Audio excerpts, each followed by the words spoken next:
Perkenalkan, nama saya Eli Supriyadi. Hari ini kita akan belajar dan kita akan sharing bersama terkait dengan ilmu komunikasi. Kenapa tentang komunikasi yang kita bahas? Kenapa komunikasi yang kita munculkan? Karena hari ini ilmu komunikasi jadi salah satu hal yang terpenting. Apapun profesinya, apapun latar belakangnya. Namun menariknya, berbicara komunikasi, banyak orang di luar sana itu hanya sekedar berkomunikasi tanpa tahu tujuannya komunikasi itu untuk apa. Padahal kalau kita dengan berbagai macam latar belakang ya, mahasiswa, ada pekerja dan segala macamnya. Padahal saat kita komunikasi pun, komunikasi dengan teman pasti akan ada goals. Apa sih maksud dan tujuan kita komunikasi? Sama, kita komunikasi kalau dia yang mahasiswa komunikasi dengan dosen tuh pasti ada goalsnya. Tapi pertanyaan bagaimana komunikasinya biar menarik, bagaimana komunikasinya juga bisa mempengaruhi orang lain, dan yang terpenting bagaimana komunikasi itu kita bisa tahu kondisi psikologis orang itu seperti apa. Nah, kita akan mempelajari itu dan kita akan sharing bersama tentunya berkaitan dengan ilmu komunikasi itu. Berkaitan dengan bagaimana seni membaca pikiran orang lain melalui komunikasi atau dengan komunikasi. Pertanyaan pertama adalah sebenarnya apa sih komunikasi itu? Komunikasi itu apa sebenarnya? Kita berbicara komunikasi, sebenarnya komunikasi itu apa sih? Menyampaikan pesan. Menyampaikan pesan. Suatu susunan kalimat dengan ada maksud dan tujuan. Dengan maksud dan tujuan. Oke, ada lagi. Komunikasi itu apa, Kak? Hubungan timbal balik. Hubungan timbal balik. Oke. Apa, Kak? Enggak tahu, Pak. Oke. Nah, sebenarnya kan komunikasi lah proses bertukar pesan. Untuk apa sebenarnya? Mencapai kesamaan makna. Kalau tidak sama maknanya di pikiran orang lain, maka komunikasi itu akan tertolak. Contoh, kita sedang misalkan berjualan gitu ya. Kita jualan spidol misalkan. Kita sudah ceritakan fiturnya spidol ini seperti apa, manfaatnya untuk apa. Tapi yang kita ceritakan ini tidak memberikan makna di pikiran orang lain. Kemungkinan besar ketika kita ceritakan spidol ini tidak memberikan makna di pikiran orang lain, maka apa? Maka spidol ini tidak akan pernah dibeli oleh orang lain. Maka bagaimana kemudian spidol yang kita ceritakan ini memiliki kesamaan makna di pikiran orang lain. Namun menariknya adalah sederhana begini. Saat kita menceritakan di pikiran kita, maksud kita menceritakan ke orang lain itu A, tapi di pikiran orang lain itu tidak tergambar A, maka kemungkinan besar pesan kita akan tertolak. Kenapa? Karena tidak memiliki kesamaan makna. Maka tugas kita bagaimana kemudian ini memiliki kesamaan makna di pikiran orang lain. Maka apa yang mesti kita lakukan saat spidol ini diceritakan belum masuk ke pikiran orang lain, maka kita gunakan diksi bahasa yang berbeda biar masuk ke pikiran orang lain. Maksudnya seperti apa? Begini. Kalau ini sering saya ceritakan, kalau ini sering saya sampaikan berkaitan dengan pikiran sadar dan pikiran bawah sadar. Pikiran sadar itu 12%, pikiran bawah sadar itu 88%. Kan informasi itu masuk melalui pikiran sadar yang diterima oleh panca indera. Saat kita komunikasi dengan orang lain, pertama kali yang kita lihat melalui panca indera kita apa? Satu, penampilannya, terus kemudian kita mendengarkan apa yang dia sampaikan dan segala macamnya. Nah, menariknya informasi yang kita terima melalui panca indera ini, ada informasi yang bisa masuk ke pikiran bawah sadar, ada informasi yang ditolak oleh pikiran bawah sadar, nggak masuk. Kenapa kok nggak masuk? Karena antara pikiran sadar dan bawah sadar itu ada gerbangnya. Jadi ada bahasa yang diterima, ada bahasa yang tidak diterima. Contoh sederhana begini, cara kerja pikiran sadar dan bawah sadar. Coba pegang pulpennya. Pegang pulpennya. Ada bukunya ya. Buka bukunya, Kak. Boleh. Saya kasih waktu 30 detik. Berapa detik? 30 detik. Silakan tuliskan nama dan alamat rumahnya di waktu yang 30 detik. 30 detik dimulai dari sekarang.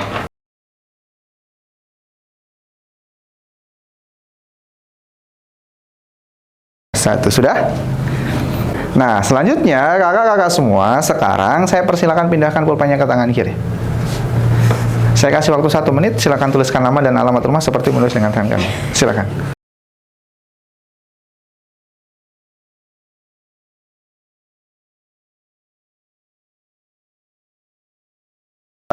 Oke? Pertanyaan pertama adalah saat tadi menuliskan tangan kanan dan tangan kiri, pertanyaan pertama adalah lebih mudah yang mana? Kanan. Lebih cepat yang mana? Kanan. Lebih bagus yang mana? Kanan. Kenapa? Terbiasa. Karena terbiasa.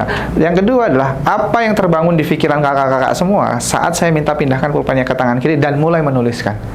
Yang terbangun apa di pikirannya? Tidak biasa. Nggak biasa, Nggak bisa. nggak bisa, susah dan segala macamnya. Kan sebenarnya yang saya sampaikan adalah satu kata yang sama, sebuah kalimat yang sama, namun pengerjaannya yang berbeda.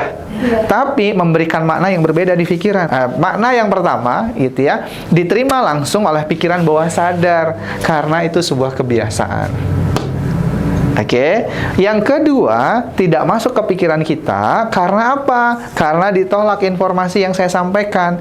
Kenapa? Karena dianalisa, dikritisi, aduh nggak bisa, aduh ini susah, aduh nggak biasa dan segala macamnya. Nah sama saat kita komunikasi dengan orang, jangan-jangan bahasa yang kita sampaikan itu tidak menembus ke pikiran bawah sadarnya.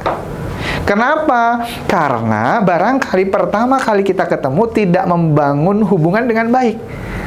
Akhirnya apa? Akhirnya orang tidak terpengaruhi. Yang kedua, akhirnya kita tidak tahu orang ini maunya apa. Padahal saat kita berkomunikasi dengan orang lain, langkah pertama agar kita tahu makna di pikirannya dan kita bisa tahu apa isi pikirannya, apa yang pasti kita lakukan? Yang pertama adalah kita mendengarkan yang aktif. Berapa banyak orang di luaran sana saat cerita dengan temannya baru satu kata, temannya udah cerita berbagai macam kata. Dia baru cerita, gue ini ada mau cerita begini loh. Jadi ceritanya gini. Oh enggak, gue juga pernah tuh ngerasain yang begitu. Berapa banyak orang yang seperti itu. Akhirnya yang temannya mau datang mau cerita jadi nggak cerita. Maksudnya bagus, lawan bicaranya atau temannya itu maksudnya bagus, menceritakan lagi. Tapi kan orang hadir ingin bercerita. Nah sama, saat kita komunikasi dengan orang lain, biar kita tahu isi pikirannya, apa yang mesti kita lakukan? Dengarkan dulu ceritanya apa. Nah, latihan mendengar ini gampang-gampang susah. Gitu ya. Kenapa? Karena kadang kita itu gatel pengen ngomong. Saat dia bercerita, maka langkah pertama yang kita lakukan adalah mendengarkan yang aktif. Dengarkan lawan bicaranya ngomong apa, berbicara apa, mau menceritakan apa dan segala macamnya. Kebayang? Yang selanjutnya adalah saat kita sudah mendengarkan yang aktif, maka langkah selanjutnya adalah apa? Perhatikan bahasa tubuhnya. Karena setiap ekspresi itu punya makna. Sama kita juga bisa mempelajari mulai dari ekspresi diri kita. Kan kalau kita sedih kita punya ekspresi. Kalau kita lagi banyak pikiran juga kita punya ekspresi. Kadang mau senyum juga susah dan segala macamnya. Nah sama, orang hadir ke tempat kita atau orang hadir bertemu dengan kita, dia bercerita dan segala macamnya, gitu ya. Apa yang mesti kita lakukan? Coba perhatikan bahasa tubuhnya. Dia gelisah atau enggak? Terus kemudian bagaimana ekspresi wajahnya dan segala macamnya. Nah itu adalah hal mudah, sederhana, dan itu kan diterima oleh panca indera kita ya. Saat kita perhatikan bahasa tubuhnya atau ekspresinya, kemudian kita mendengarkan yang aktif, maka kita perlahan akan tahu bagaimana kondisi, dan kita bisa tahu, oh orang ini seperti ini. Tapi kita tidak bisa langsung menyimpulkan orang ini seperti ini. Karena apa? Karena yang selanjutnya kita mesti empati dulu. Karena saat kita mendengarkan yang aktif, saat kita tahu bahasa tubuhnya, maka kita akan tahu dan bisa merasakan apa yang dia rasakan. Apapun kondisinya, dia mau curhat sama kita, atau kita sedang dalam tanda kutip kita sedang proses menawarkan sesuatu dengan orang lain, maka coba perhatikan. Karena setiap gerak kita itu punya makna. Nah, yang selanjutnya apa? Bertanya. Berapa banyak komunikasi itu jadi terputus karena apa? Karena kita tidak bertanya. Berapa banyak orang yang kemudian nanya sama kita, Kak ada sepatunya, kemudian kita jawab ada. Terus calon konsumen kita gitu ya, terus dia bilang begini, ada nomor sekian atau jenis sepatunya apa aja. Berapa banyak yang kemudian kita jawab cuman ini jenis sepatunya, nomornya ada sekian, tanpa kita bertanya balik nomor sepatu yang biasa dipakai berapa.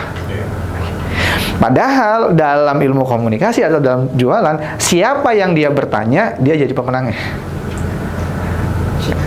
Kenapa? Karena komunikasinya nggak terputus. Sampai kita tahu kebutuhan dia itu sebenarnya apa. Oke, maka bisa dilakukan dengan apa? Bertanya. Berapa banyak obrolan jadi krik-krik? Jadi karena apa? Karena kita nggak bertanya. Pada akhirnya apa? Kita bingung sendiri. Aduh, ini kok obrolannya garing banget ya gitu. Iya, tanya biar nggak garing. Maka ilmu bertanya juga ini menjadi salah satu hal untuk kita tahu bagaimana isi pikirannya. Tanya apa? Tanya kebutuhannya. Tanya apa? Tanya kondisinya. Yang kan pertama kali kita membangun hubungan saat bertemu dengan orang lain. Sama hari ini, saat saya pertama kali ketemu dengan teman-teman semua, apa yang saya lakukan? Kan saya tanya nama, latar belakangnya, alasannya hadir ke sini.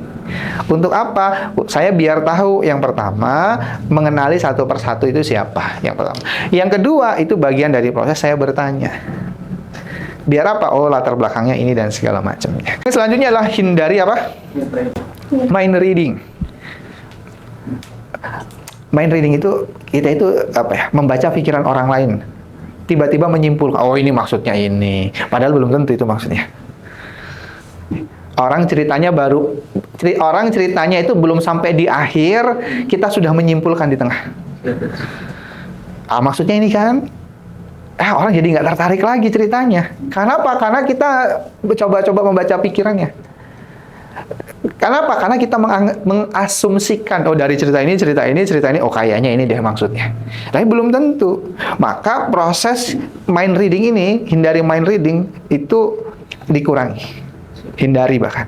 Kenapa? Karena biar kita tidak segera menyimpulkan, biar kita tidak segera memberikan keputusan. Oh ini maksudnya ya. Oh ini yang mau inginnya. Oh ini yang maunya. Padahal belum tentu. Oke, maka yang terakhir harus diklarifikasi. Dari yang di awal tadi, proses membangun tadi, ya terakhir apa? Diklarifikasi. Oh, jadi izin tanya, apakah ini yang diinginkan? Apakah ini yang dimaksud? Apakah seperti ini maunya ataupun yang lain? Hingga kemudian kita tidak terjebak dengan menebak-nebak ekspresi ini, terus kemudian dengan bahasa tubuh yang seperti ini, dengan cara penyampaian seperti ini, termasuk intonasi. Jadi salah satu juga, karena kalau orang intonasinya lagi semangat, biasanya menceritakannya menggebu-gebu. Tapi kalau dia lagi sedih, biasanya dia slow menceritakannya. Tidak sedikit yang meneteskan air mata dan segala macamnya. Maksudnya apa dari hal ini semua, teman-teman semua? Kita harus bisa melihat bagaimana proses kita, proses kita bisa membaca pikiran orang lain. Itu yang pertama tadi, mendengarkan yang aktif.